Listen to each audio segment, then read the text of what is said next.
देखिए हमारा next vector का क्वेश्चन है, find the area of a parallelogram. Parallelogram का एरिया आपको फाइंड करना है जहां आपका साइड पैरेललोग्राम का वेक्टर फॉर्म में दिया हुआ है। A 3i cap plus j cap plus 4k cap, then b i cap minus j cap plus k cap. तो एरिया ऑफ पैरेललोग्राम सबसे पहले हम लोग क्या करते हैं कि a क्रॉस b है, इसको फाइंड करते हैं। a vector cross b vector, और क्रॉस वेक्टर हमें फाइंड करने के लिए क्या करना होता है, आई कैप जे कैप के कैप। ए हमारा वेक्टर है 3, यानी पहले का कांस्टेंट हम लोग ले लेते हैं जितना भी हमारा है। ये है 1, के है 4, देन बी हमारा 1 -1 और 1। अब इसे फाइंड करेंगे तो देखिए जिसके लिए क्रॉस में हम लोग लेते हैं ना, सबसे पहले आई को अगर फाइंड करते हैं तो आई हमारा क्या हो जाएगा, इसको हम लोग कैंसिल कर लेते हैं, मतलब इनविजिबल मान लेते हैं कि आई हमारा है नहीं। तो हम लोग क्या करेंगे 1 × 1 इस तरह से, ठीक है, फिर -1 × 4। ओके, चलिए तो हम लोग यहाँ पर दिखा रहे हैं आपका A क्रॉस B। तो हमने क्या कहा, आई कैप 1 × 1 1 हो जाएगा, -1 × 4, और बीच में हमारा फॉर्मूला में क्या होता है, माइनस होता है, तो ये माइनस और ये माइनस मिलकर के हमारा क्या हो जाएगा, प्लस का हो जाएगा 4। माइनस बीच में होता है तो ये हमारा जे कैप के लिए हम निकाल रहे हैं, देखिए प्लस हो जाएगा, माइनस हो जाएगा, देन प्लस हो जाएगा, इस तरह का फॉर्मेशन बनता है। तो माइनस हम लोग लेते हैं। अब हमने क्या कहा कि जिस वेक्टर को लेते हैं वो इनविजिबल मान के चलते हैं, तो ये अगर हम लोग इनविजिबल मान करके चल रहे हैं तो हमारा फिर क्या आ जाएगा, हमारा आ जाएगा 3 × 1, ये आपका 3 हो जाएगा, देन 4 × 1 तो माइनस का 4 हो जाएगा, ये आपका जे कैप। प्लस के कैप के लिए हमारा हो जाएगा सेम, के कैप को इनविजिबल मान करके क्लियर करते हैं, तो ये हमारा हो जाएगा 3 × -1 -3, देन 1 × 1, ये आपका माइनस का 1।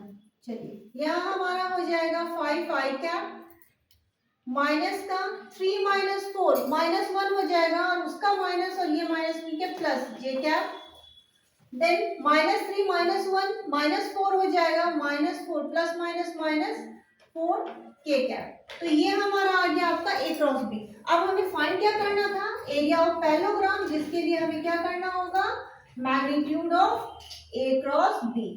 तो magnitude of A cross B हमारा क्या होता है, √x² plus y² plus z²। तो ये आपका हो गया 5 का स्क्वायर प्लस 1 का स्क्वायर प्लस -4 का स्क्वायर, तो आपका आ जाएगा 25 प्लस 1 प्लस 16। अब इसको आप ऐड करेंगे, 6 1 7, 7 5 12,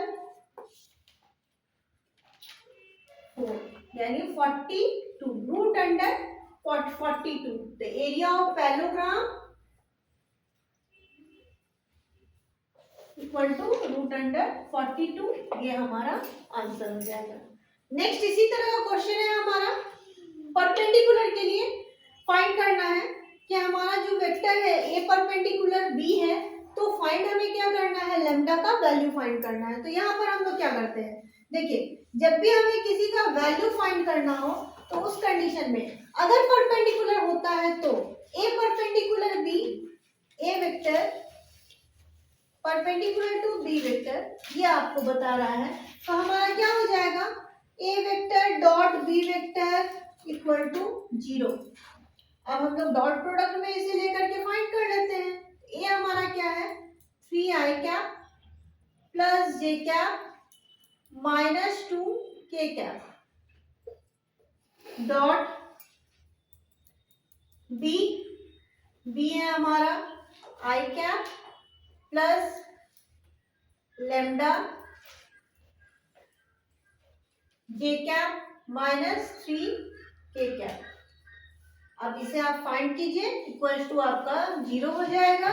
तो ये आपका हो जाएगा 3 से करेंगे आई मिल करके 1 यानी 3 प्लस जे जे 1 हो जाएगा, ये आपका लैम्डा माइनस 2 3 6 हो जाएगा, minus minus plus k equal to 0।